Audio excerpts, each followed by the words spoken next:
Hey guys, welcome back to an interesting video on Wild Rift. So today we're finally back with the Jhin updated complete guide, and as you guys know, Jhin got a huge buff to his passive, which is basically his auto attacks in the latest patch, and he's really good of a champion. Now we'll talk a little bit more about that in the gameplay, but of course before we get started, don't forget to check out Jin's basic guide for his skills, leveling order tips and tricks, as well as some combos that I put up in the cards above.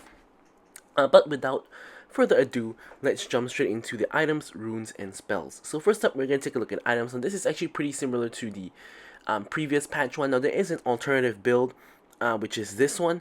I will be covering this in another video. I have been playing a lot of Jhin. I've tried both builds. I think this one personally is better, but I will be covering the energized build as well, in the next couple of days. So let's get started. So first up, Boots of Dynamism right at the beginning. Now, you could also go for Gluttonous Greaves, but I think that going for Lethality as your first two items is going to give you very good early game power spike. Like, you want to have that laning power to try to get kills and snowball, so I think that the Boots of Dynamism actually works very well here. Of course, Gluttonous Greaves works very well as well.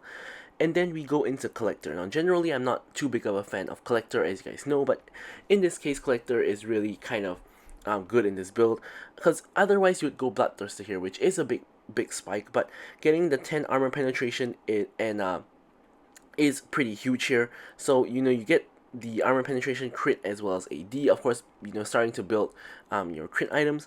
Then again, IE again, also not my favorite item, but Jhin, with Jhin, IE is of course really good because he always crits on his 4 shot, so this just increases his damage by a lot.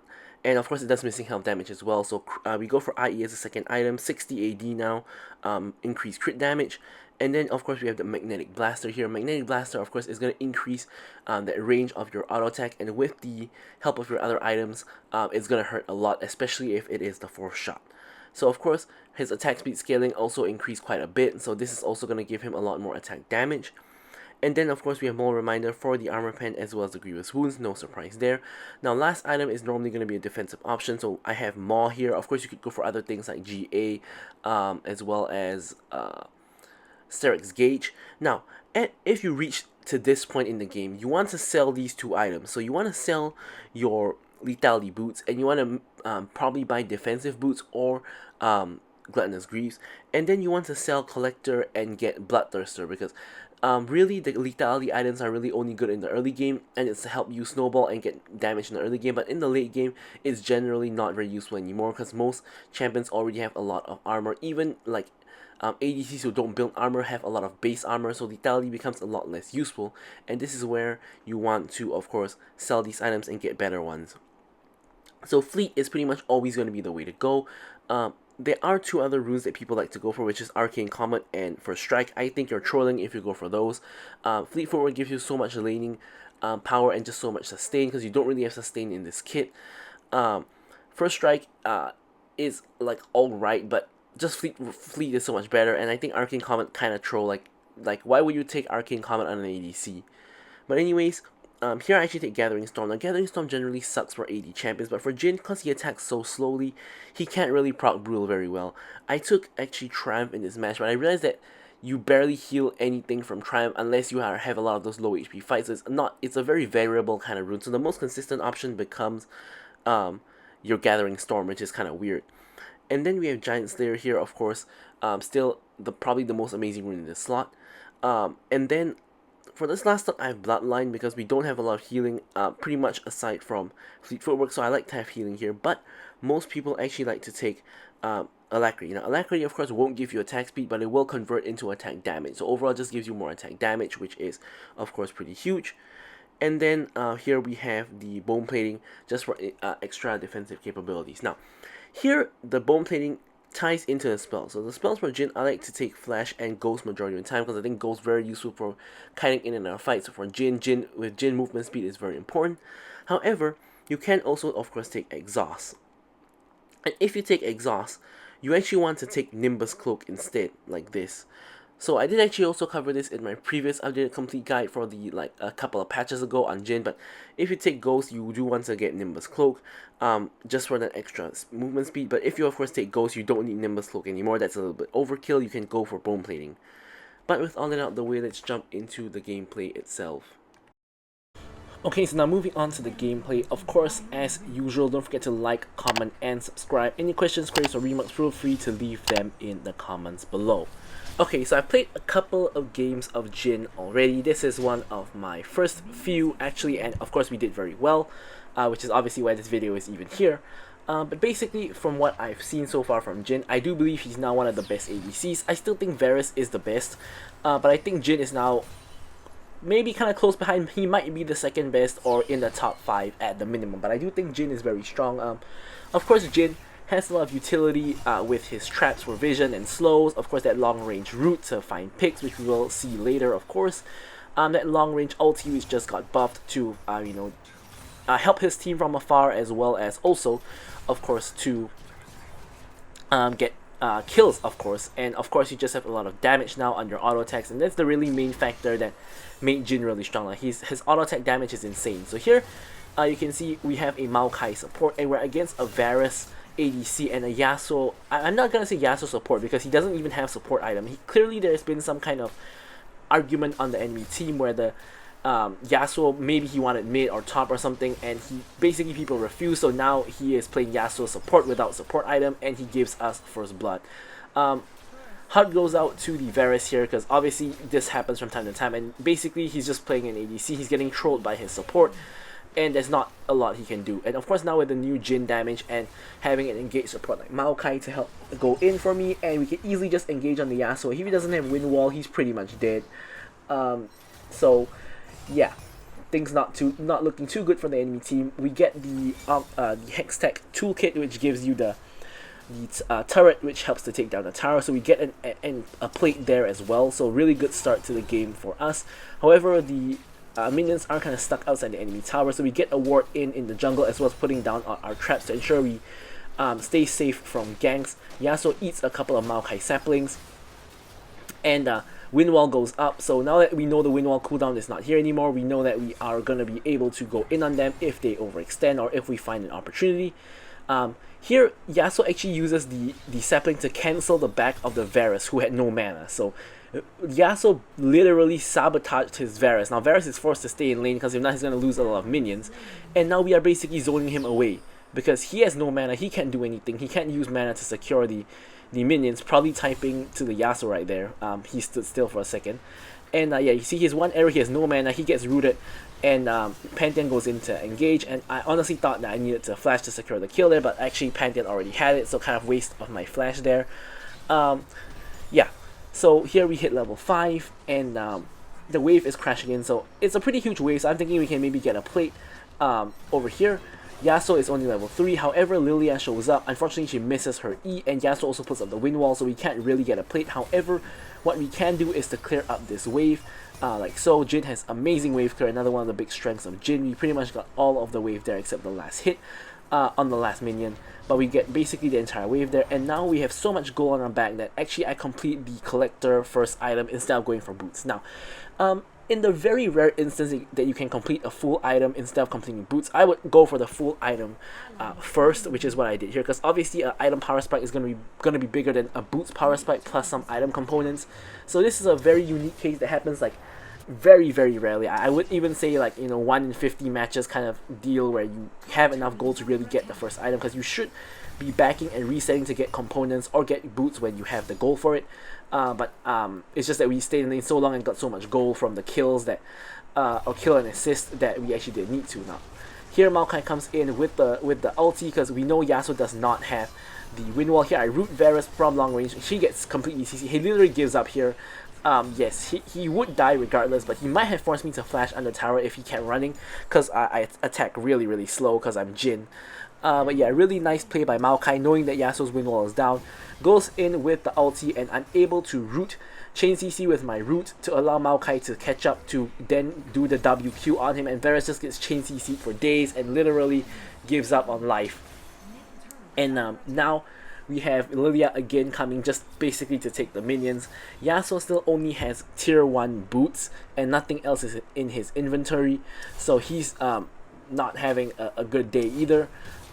Here Maokai goes in with the engage onto the Varus. Here we're running him down. He's really low. Maokai finishes him off, roots the Maokai on the tower, but it doesn't really matter. Maokai easily walks out of the tower, and here we're even going to be able to get a plate. We get the turret taker again, which is a huge stroke of luck, and it's just destroying the enemy tower. We got all of the plates, just left the actual tower itself, but we don't really have the damage to fully destroy the tower, so we're going to go ahead and return to base and get our items. In this case, boots. So here you will notice that I actually took the Gluttonous Greaves instead of taking the Lethality boots like I recommended at the start of the video.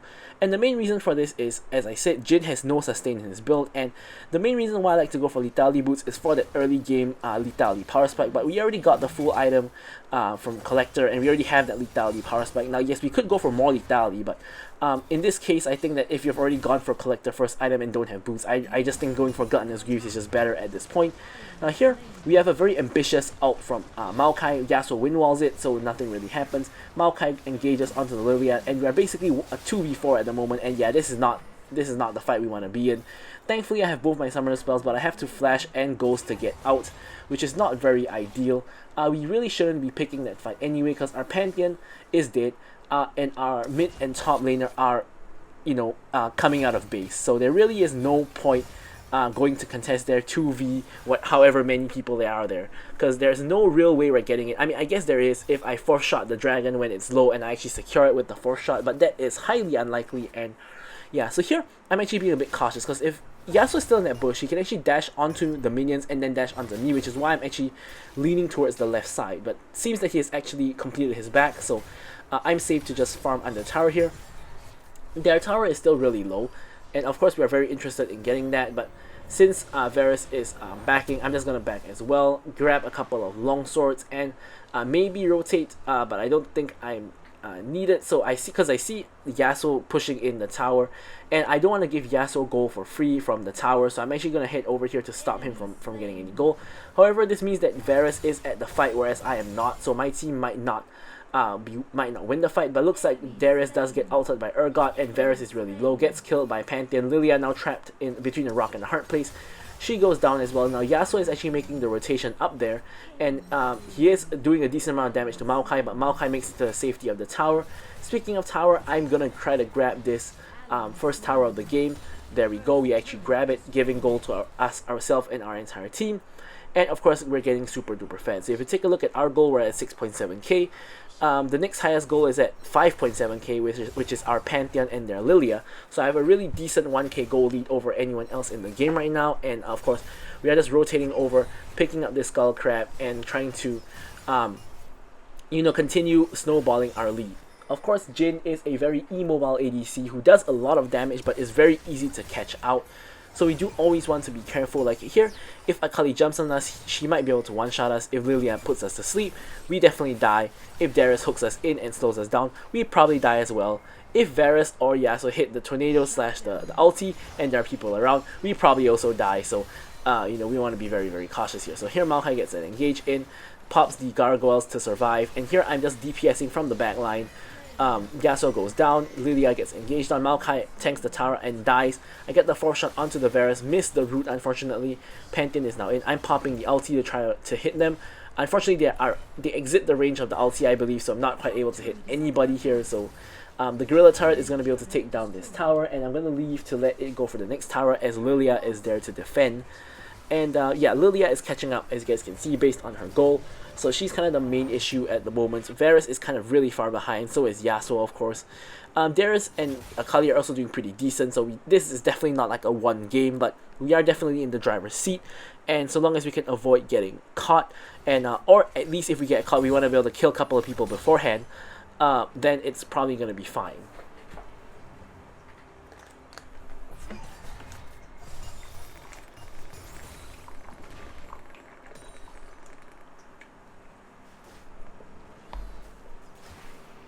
Alright, so just having a sip of water there. So here, not much is really happening. We're just staying mid to just clear up mid waves, and we're ensuring that we have vision on both sides of the map using our traps and our wards. You can see we have a ward at both sides of the bush, and I have a trap at both other entry points. So basically, we're pretty safe mid, because really they can't really come in from any angle that we can see. The trap over there expired, so we actually put another trap to ensure that we have vision of this area. And here the next dragon is spawning in half a minute's time. Lilia is already going to position, whereas our jungle, the Pantheon, is not in position. He's actually ganking top, which is not very ideal for our dragon taking chances. But here we get mid lane priority. We could have mid lane wave. Lilia goes top to join the fight at top. So I guess dragon is not really happening. So we are now going to go top as well to join our team in the fight. Now here you can see Maokai ult comes in from long range, and Jhin ult also comes in from long range. I hit the Yasuo, who's now 1 HP. Yasuo dies, so does the Varus, I believe that is. And now Lilia is trying her best to kill the Urgot, does not get it, and now I'm running her down. I flash forward to get the kill on her, together with the Ghost, and get the shutdown as well. Now obviously she is the most pet member of the team, so flashing on her is kind of worth it.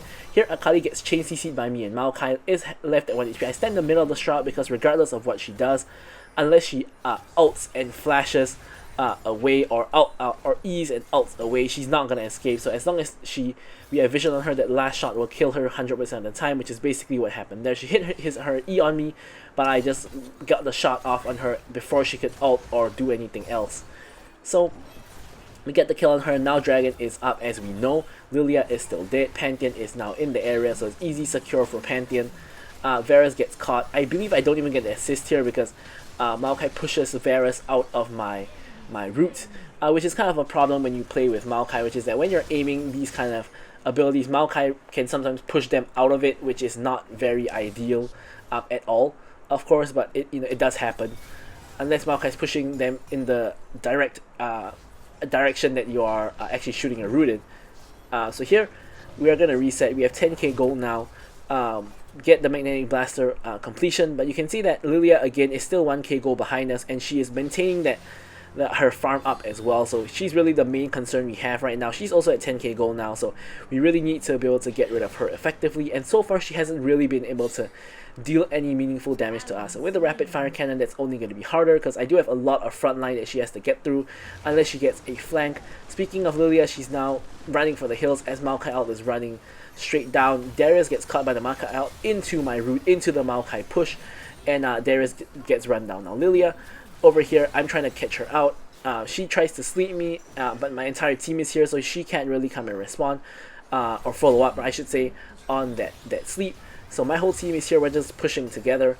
The enemy team trying to push down mid to get that objective bounty. Now Akali once again gets caught, gets chain CC'd, is not doing too well, flashes over the wall there. Maokai is cutting off her escape. He starts tanking the tower, pushes Akali back. I'm able to land a auto Q for the kill, and I even had my 4th shot ready in case I needed it to kill, but I did not. So Akali goes down as well. They don't actually even get the mid lane tower, which is pretty unfortunate for them, I guess you could say.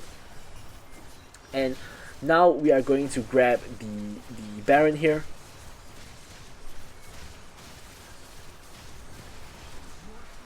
And yeah, with the Baron we can of course get a quick recall, get ourselves some items. In this case, we're actually going to get, I believe we got, actually we didn't. I remember that I got a stasis in one of these games. Maybe it wasn't this one. But here we're going to, of course, build towards more reminder. We get the anti-heal portion first, which honestly at this point, it both kind of makes sense because there is a lot of healing on their team, like from Lilia and from Akali with the Riftmakers. Probably Varus has healing in his runes, I would assume, and maybe Yasuo as well. But yeah, of course, they also have a number of tanky characters. They have Darius, of course. Yasuo's actually building tanks, so he's I wouldn't say he's tanky because he only has health and magic resist, but yeah, that would work against him as well. So here we have our mecha running straight down mid, going to ult the tower here, getting the damage onto the tower. Varus ult comes in. I'm going to walk out of the range of the Varus ult. Maokai engages in. I'm going to finish off the tower with my 4th shot. I get slapped by Lilia, but I'm way out of the action and nothing really happens to me. So now, we should be backing off and using the TX to push another lane, because we're not going to be able to end the game here most likely, because there's still 3 people alive to defend. It's probably not going to happen, so we should probably go push another lane. I'm getting a little bit low, and I don't have a lot of healing in my build, except for my Bloodline as well as my Gluttonous Greed. So here I'm actually trying to hit something to lifesteal. It happens to be the Yasuo, so you can see I'm basically healing off of the Yasuo, which is pretty funny. And here, Oh yeah, I remember what happens here. So basically Lilia is really, really low. We're trying to chase her down. I actually run straight into the Varus. I'm going to one-shot him instead. And then I'm still trying to get Lilia. Lilia manages to land a Q on me. I actually 4-shot the minion by accident. I could have flash 4-shot her. So now I'm trying to run. I flash over the wall, but unfortunately the Darius Ignite is enough to finish me off. So Darius gets the huge shutdown from my kill. And my Maokai is now getting run down. My T-Hex is also getting run down. And I didn't know Darius can ult the T-Hex, but T-Hex gets ulted. And then Pantheon, who was in the T-Hex, dies as well. Now we only have Bran left alive, and yeah, he's just recalling. Nothing too much happening here. The Urgot has also just respawned, so a little bit of a not ideal situation. However, the good news is that we now have 4 full items, which means of course 100% crit, critting on every auto, and of course the bonus crit damage on our ult is going to come in very, very handy as well. So here we're going to take a look at what happens. The Infernal Dragon is alive, and it is an objective bounty for the enemy team, so it is likely that they will go there. They are in fact doing it. Urgot is trying to put a stop to it, although I'm not sure how effective that's going to be. The enemy team does get the dragon, gets the objective bounty. I'm going to use my ult so I can start dealing damage in the fight. I land 1 shot on Varus, 2 shots on Varus, and he just dies just from 2 shots on my ult. I guess that's the buffed ult damage. Lilia hop, skips, and jumps away. I'm not able to root her. However, Maokai and Pantheon are on the chase. Flash W from the Pantheon kills her. And yeah, we're trying to push in this wave so we can get some towers. I realized the last minion actually dies without me actually needing to help. And now myself and my team are going to be going for the tier 2. While waiting for the minion wave to come though, I'm just going to grab the Gromp here real quick. And next wave actually comes in, so I'm going to go for that next wave as well. I'm going to start unloading my clip onto the tower. You can see one clip basically almost gets the entire tower. Akali now here trying to defend, lands her E on the minion, doesn't really matter here. Making sure to reset my aggro after the static shift passive. And I 4-shot the tower, nearly getting the tower. The tower goes down, basically about 1 clip to get the tower. Here Darius gets rooted by Maokai. I'm just kiting him out basically. I'm just free hitting on him. Pantheon actually gets the stun on him. Root comes in from the Varus. Varus needs to definitely run from me. Akali as well. And yeah, we can't really end here again because we don't have any Baron, don't have any Elder. It's really unlikely that we kill everyone in the base and end the game. So here I'm just denying the enemy jungle so that they don't get any farm. Elder Dragon is coming up in about a minute or so's time. So in the meanwhile, I'm actually just going to recall, and I'm just going to get myself some items. So here, yes, there we go. I actually do get the stasis. And that's because I actually think stasis is way better than QSS in this match, because if I get slapped by Lilia, I can stasis to prevent her from comboing me. Akali coming in, I can stasis. Darius ult, I can stasis. I mean, QSS is pretty good as well. Like in QSS, Varus ult and Lilia ult as well, so that's also okay. But this is one of the few times that I actually decide to go for stasis because I think it is actually kind of useful. So here Elder Dragon again is going to be spawning real soon, so we do want to make our way there. Now, here we decide to go for Baron instead because I believe that this is one of those rare cases that I think my team is strong enough that we don't actually need Elder. Actually getting Baron would probably just be better because we can use the TX to actually just end the game. And if the enemy team gets Elder, it will be a little bit hard to fight. However, I do still think that we are going to be able to do so. So now here, Pantheon for some reason is backing when he should be like ulting into the Dragon Pit or like going towards there at the minimum. But yeah, enemy team picks up the Elder Dragon, which is a little bit not ideal. And Bran just instantly dies to the Elder. So here, of course, we don't want to run straight into them. It's only me and Urgot. But we do have the Baron, and Maokai is coming with the Baron, I believe. Yeah, Maokai is going into the T-Hex, coming with that T-Hex. So here, we're just keeping the enemy team busy, making sure not to take too much damage. I'm not taking any damage at all, of course, but I don't want my team to take too much damage, ideally. And we're coming down mid with the Baron. They do have Elder, but I think with the help of the T-Hex and my team, we will be able to actually fight them. So here T-Hex is running straight down mid. Akali hits an E onto the T-Hex, but obviously she should not be taking that. And the enemy team is still shoved into their base with the Elder. Of course, they're pretty dangerous. Now Lilia goes in with the Sleep. But here again, I'm just at the back line. I'm just attacking whoever I can. I still have both summoner spells, haven't actually used anything. Pantheon ults in, gets the kill onto the Yasuo, and here I have to pop the stasis because I get rooted by the Varus, and I flash out. I ghost back in, and I finish off the Akali. So you can see the value of the stasis together with the summoner spells there. And at this point, only the Varus and the Lilia are left alive, and we should be able to end the game here. Lilia tries a last-ditch attempt to go in, does actually get a kill here. I'm going to root her as she comes out of stasis. She goes down, Varus is the last man alive, he flashes out, and we are able to get the win. So you guys can see how Jhin is super duper strong now, and of course I'm going to leave you guys with the stats as usual. Thank you guys so much for watching the video, and goodbye.